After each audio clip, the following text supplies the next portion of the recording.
Morning. आज हम पढ़ेंगे conservation of law of conservation of energy. ठीक है, कंजर्वेशन ऑफ एनर्जी का मतलब होता है एनर्जी ना तो क्रिएट की जा सकती है, ना तो ख़त्म की जा सकती है, ना ही बनाई जा सकती है, ना ही ख़त्म की जा सकती है। जो होल यूनिवर्स में एनर्जी है वो सिर्फ एक फॉर्म से दूसरे फॉर्म में कन्वर्ट होती है। ठीक है, इसे कहते हैं law of conservation of energy. Energy can neither be created nor destroyed, it can only be converted from one form to another form। जैसा कि एक आपके सामने फिगर दे रखा है, ये एक्सपेरिमेंटल सेटअप आप कह सकते हैं एक तरीके का। इससे आप वेरीफाई कर सकते हैं law of conservation of energy को। एग्जाम्पल के तौर पे आप ये भी देखिए कि जब आप पंखे को ऑन करते हैं तो पंखे को ऑन करने में आपको इलेक्ट्रिकल एनर्जी देनी पड़ती है पंखे को। वो इलेक्ट्रिकल एनर्जी जैसे ही पंखे पे पड़ती है या पंखे को मिलती है, वो पंखा रोटेट होने लगता है। वो जो इलेक्ट्रिकल एनर्जी थी वो काइनेटिक एनर्जी में कन्वर्ट हो गई। यानी कहने का मतलब इलेक्ट्रिकल फॉर्म मैकेनिकल फॉर्म में कन्वर्ट हो गया। तो एक फॉर्म से दूसरे फॉर्म में एनर्जी कन्वर्जन आप इस तरह से देख सकते हैं। डिफरेंट फिनोमेना है डेली लाइफ में जहाँ एक फॉर्म की एनर्जी दूसरे फॉर्म में कन्वर्ट की जा सकती है। जैसे आप अपने हाथ को ही रब कीजिए, तो आप जब अपने हाथ को रब करते हैं तो एक तरीके की काइनेटिक एनर्जी देते हैं हाथ को। ठंड के दिनों में लोग ज़्यादा करते हैं। तो काइनेटिक एनर्जी जब आप अपने हाथ को देते हैं एक दूसरे के रिस्पेक्ट में, तो फिर वो काइनेटिक एनर्जी हीट एनर्जी के फॉर्म में बदल जाती है। तो आपको हीट महसूस होती है वहाँ पे। इसी तरह से मोटर पंप को आपने देखा होगा कि पानी को वो ज़मीन से अंडरग्राउंड वाटर को निकाल करके ऊपर तक पहुंचाता है, फिर वो पानी टंकी में जा कर के वापस टैप के थ्रू चला आता है। तो ये एक प्रोसेस है काइनेटिक एनर्जी और पोटेंशियल एनर्जी इंटर कन्वर्जन का। काइनेटिक एनर्जी पहले पंप देगा पानी को। पहले पानी के पास जो थी अंडरग्राउंड वाटर था, उसके पास पोटेंशियल एनर्जी थी, काइनेटिक एनर्जी नहीं थी। तो फिर उसने काइनेटिक एनर्जी दी। उस काइनेटिक एनर्जी से पानी टंकी में चढ़ गया। टंकी में जब चढ़ गया तो वहाँ पे भी स्टेट ऑफ रेस्ट कंडीशन आ गई पानी की। ठहरा हुआ पानी है लेकिन कुछ हाइट पे है, तो वहाँ पे वो पोटेंशियल एनर्जी के फॉर्म में एग्जिस्ट करेगी जो आपने काइनेटिक एनर्जी उसको दी थी। वो काइनेटिक एनर्जी पोटेंशियल एनर्जी के फॉर्म में वहाँ पे बदल गई। अब जैसे ही आप नीचे का टैप ऑन करेंगे तो वो पानी फिर उस पोटेंशियल एनर्जी को कन्वर्ट करते हुए काइनेटिक एनर्जी में उस काइनेटिक एनर्जी से नीचे की तरफ टैप से निकलना शुरू हो जाएगा। काइनेटिक एनर्जी मोशन की वजह से होती है। वैसे ही ये सामने आपका एक सेटअप या फिगर दिया हुआ है। जैसे आप टाइम देख सकते हैं, टाइम ज़ीरो पे बॉल है। बॉल किसी हाइट h1 पे है, 444.1 मीटर ले लिया है हाइट। वहाँ पे आप देख सकते हैं h हाइट पे अगर है तो वहाँ पे काइनेटिक एनर्जी ज़ीरो है, क्योंकि वहाँ पे मोशन नहीं है, वेलोसिटी ज़ीरो है तो काइनेटिक एनर्जी ज़ीरो है। Because kinetic energy is equal to half mv²। अब वेलोसिटी ज़ीरो तो काइनेटिक एनर्जी ज़ीरो। तो यहाँ पे हमको काइनेटिक एनर्जी ज़ीरो और पोटेंशियल एनर्जी जो है वो 432.18 जूल दी हुई है। तो टोटल मैकेनिकल एनर्जी आ जाएगी 432.18 जूल, क्योंकि kinetic energy plus potential energy mechanical energy जो रहेगी वो 432.18 जूल ही रहेगी।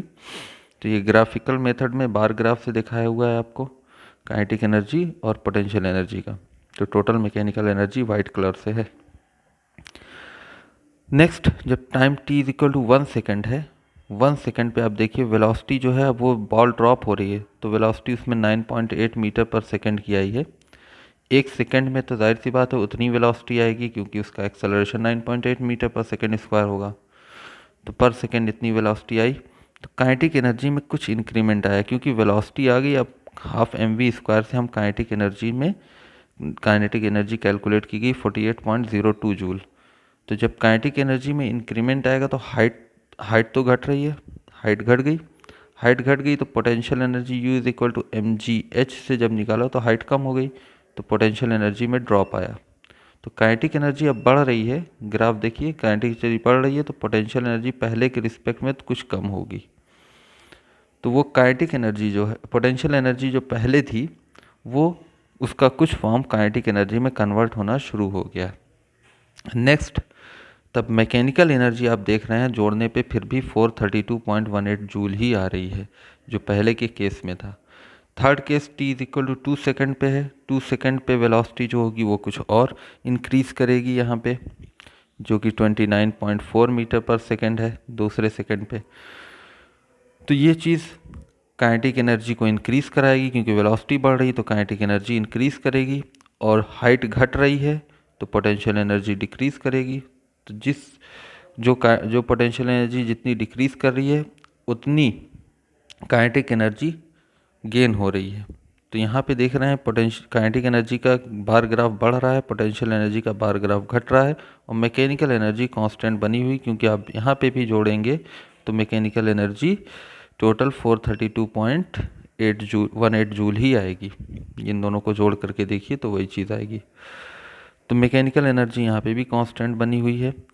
नेक्स्ट जब है t is equal to 3 second पे, t is equal to 3 second पे बॉल मान लीजिए एकदम ज़मीन पे आ गई।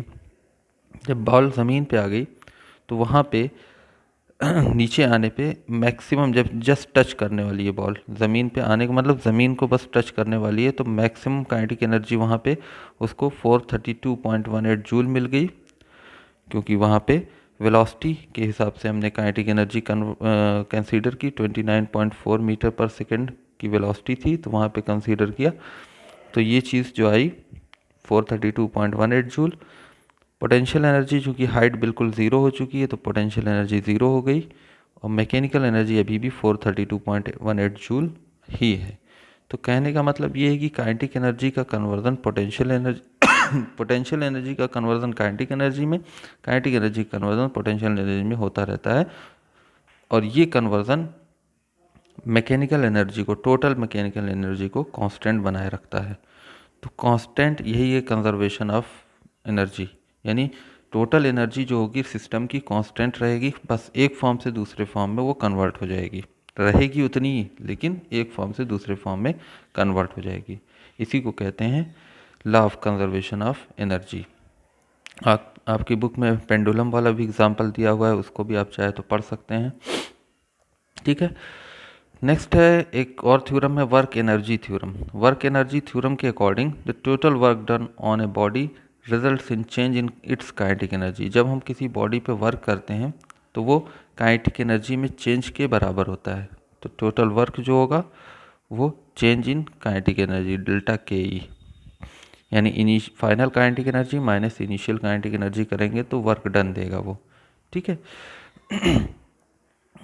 तो इस चीज़ को हम थोड़ा सा ध्यान रखेंगे, वर्क एनर्जी थ्योरम को भी। नेक्स्ट है आपकी पावर। पावर होती है, power is equal to rate of doing work, यानी work upon time. Work upon time is equal to power.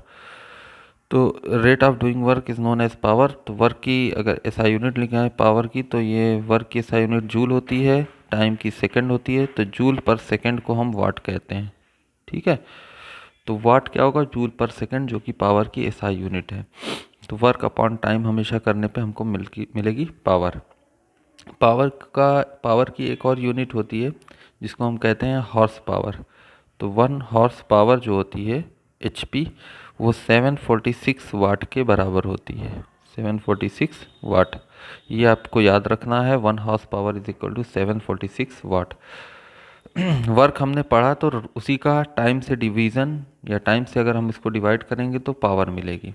ठीक है, इसी तरह से पावर की अलग अलग भी एनर्जी के फॉर्म में भी हम पावर को कन्वर्ट कर सकते हैं। वर्क एक एनर्जी है तो पावर इज इक्वल टू क्या होगा, energy upon time. Energy upon time, E for energy, ये भी एक हो सकता है डिफिनीशन उसकी, energy rate of energy transfer, उसको भी पावर हम कहते हैं। तो एक इक्वेशन ये बना W अपॉन टी का। W होता है force into displacement upon time, और डिस्प्लेसमेंट अपॉन टाइम आप जानते हैं वेलोसिटी होती है। तो पावर का एक और एक्सप्रेशन होता है फोर्स इनटू वेलोसिटी। तो फोर्स इनटू वेलोसिटी कर देंगे तब भी हमको वाट में पावर मिलेगी। ठीक है, तो इस तरह के कुछ एक्सप्रेशंस हैं जो पावर के होते हैं, जो आपको लिखने हैं अपनी कॉपी में। आप अपनी नोटबुक से अपनी नोटबुक में अपनी बुक से ये सारी चीज़ें बता सकते हैं, बना भी सकते हैं। इसको लिख लीजिए कॉपी में, पावर की जो डिफरेंट डिफरेंट हम एक्सप्रेशन बता रहे हैं अपनी बुक के हेल्प से। एक और यूनिट होती है पावर की, जिसको कहते हैं किलोवाट आवर। इसको एनर्जी की भी यूनिट कहा जाता है। ठीक है, किलोवाट आवर जो होती है वो 1 घंटे में कितनी पावर ट्रांसफ़र हो रही है किलोवाट के हिसाब से, उसको हम कहते हैं energy, commercial unit of power या एनर्जी। ठीक है, तो 1 किलोवाट आवर, जैसे E इज इक्वल टू क्या होगा, P is equal to E upon T होता है। तो E इज इक्वल टू क्या हो जाएगा यहाँ से, E is equal to P into T. P for watt और T फॉर और टी टाइम को नापेंगे आवर में, और P को नापेंगे किलोवाट में। तो किलोवाट आवर एनर्जी की यूनिट हो जाएगी। कमर्शियल यूनिट यूज़ की जाती है, जो इलेक्ट्रिकल एनर्जी है एक्चुअल में उसको किलोवाट आवर में ही नापते हैं। 1 किलोवाट आवर जो होती है वो आपका मीटर जो बताता है वो यूनिट के हिसाब से चलता है। तो एक यूनिट जो होगी वो 1 किलोवाट आवर के बराबर होती है। जितनी यूनिट आपके मीटर में गिरती है, आप कहते हैं कितनी यूनिट खर्च हुई, तो वो किलोवाट आवर होती है। ठीक, उसका जूल में भी कन्वर्जन होता है क्योंकि एनर्जी है। तो 1 किलोवाट आवर जो होती है वो 3.6 इंटू 10⁻⁶ जूल के बराबर होगी, जिसको आपको याद रखना है। 1 kilowatt hour is equal to 3.6 into 10⁻⁶ joule. ठीक है।